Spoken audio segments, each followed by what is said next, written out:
Hi, welcome once again to M5's English language learning program, Let's Speak English. I'm Gav Duncan and I'm here on your TV to help you learn English. Now, are you sitting comfortably? Yes? Good. And are you ready for today's lesson? Yes? Good. Okay, well, let's learn English together. And hello, everyone. How the demons from Santo's nightmares are you all today? Are you all having fun? Did you all sleep well? Did you awake, rested and fresh? Or did you wake looking like a drowned rat? Well, which one? When you looked in the mirror this morning, did you see picture A or picture B staring back at you?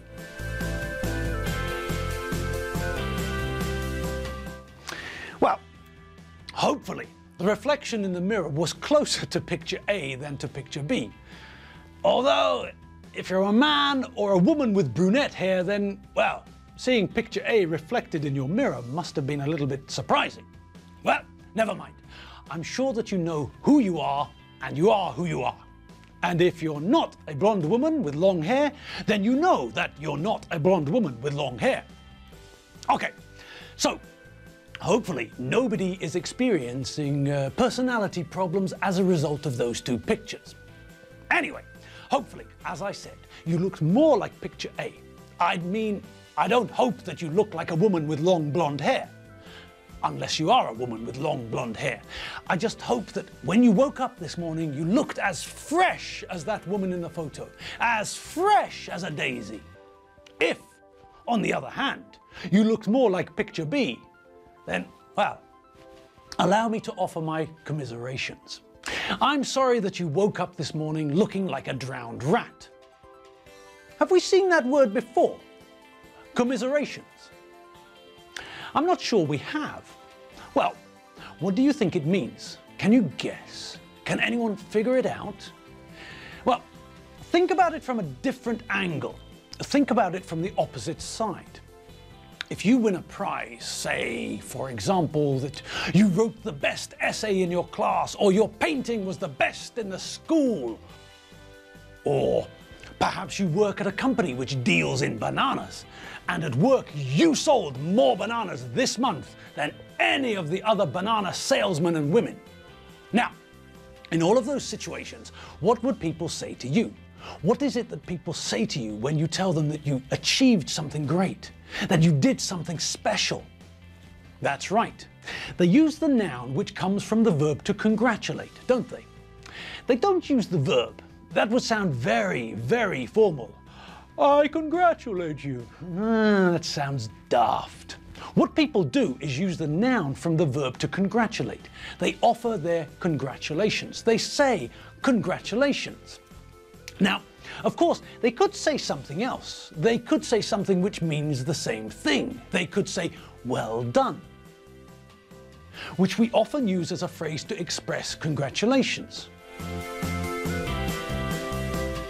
So, when someone has done something good or well, or when we want to say that we're happy that something good happened to them, then either we say congratulations or we say well done. Both of them mean essentially the same thing. So we can decide which one to use. There's no real difference. Okay, so we know what we can say to people when we want to say that we're happy about something that they did or something that happened to them. But let's think about the situation we had earlier. Think about what I was talking about. I was talking about whether you looked more like picture A or picture B. Now, picture A is a nicer picture. Picture B is a photo of a drowned rat, which isn't very nice. Okay, the rat in the photo is not actually dead.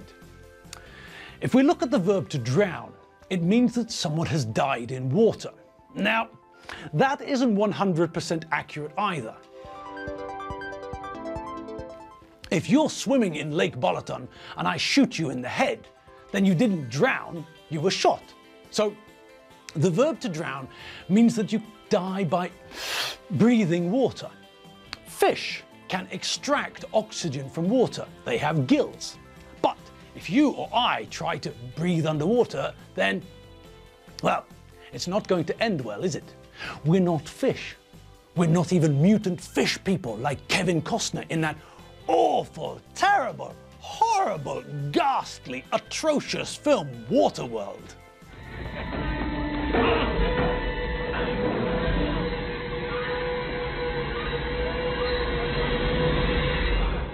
Gills.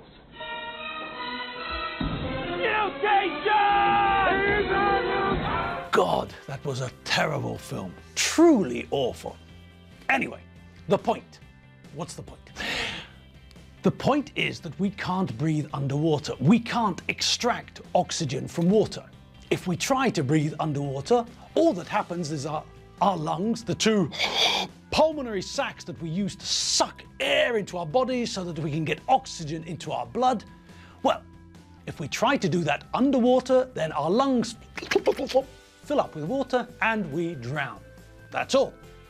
Now, that's obviously not a nice thing, to die by inhaling water instead of air. But the phrase that I used, like a drowned rat, isn't literal. It doesn't actually mean that the rat in the phrase has inhaled water instead of air and has died.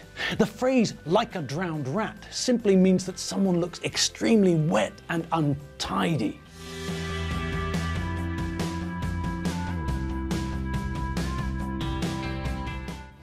This person looks like someone has dragged them, pulled them through mud and water. When we think of mud in English, we think of two things. One is the idea of earth and water mixed together. When you're playing football in the rain, there will be lots of mud, like this.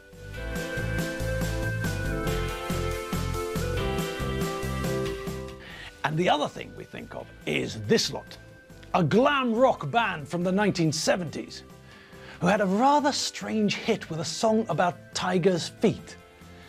I never understood that song at all, but I still dance to it in the discos. Oh, the shame, the shame. I can't believe that I danced to this. I can't believe that anyone danced to this. Right, that's right, that's right, that's right. I really love your tiger light. And that's neat, that's neat, that's neat, that's neat. I really love your tiger feet. I really love your tiger feet. Your tiger feet. Your tiger feet. Your tiger feet. All right. Now, just before we move along, I'd just like to clarify that although in my youth I did dance to that song, I never, never, never, ever danced like those people in the video, okay? All right, now, moving swiftly along. If someone looks like a drowned rat, it doesn't mean that they look like a rodent who tried to be a fish and failed. It merely means that they look wet and messy. This person is not looking their best.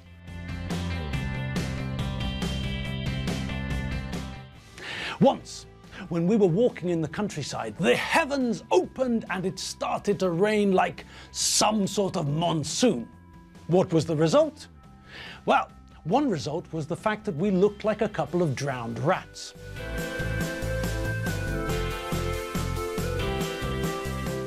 So, that's what we mean when we say someone looks like a drowned rat. Okay, and on we go. Where were we? We were here, weren't we? Yes, that's right, we were here. And more to the point, what were we looking at? What were we talking about? What were we discussing? Oh, now I remember. Last lesson, we saw Lizzie and Tim in the supermarket car park, didn't we? Alfredo got fed up waiting for Tim to come back, so he sent Lizzie to find Tim and bring him back. He sent Lizzie to fetch Tim.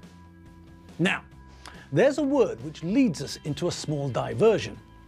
There are three words connected to the movement which we often see together, and fetch is one of them. Let's have a quick look at the others. It'll only take a couple of minutes. Okay, so the words in question are these: bring, take, and fetch.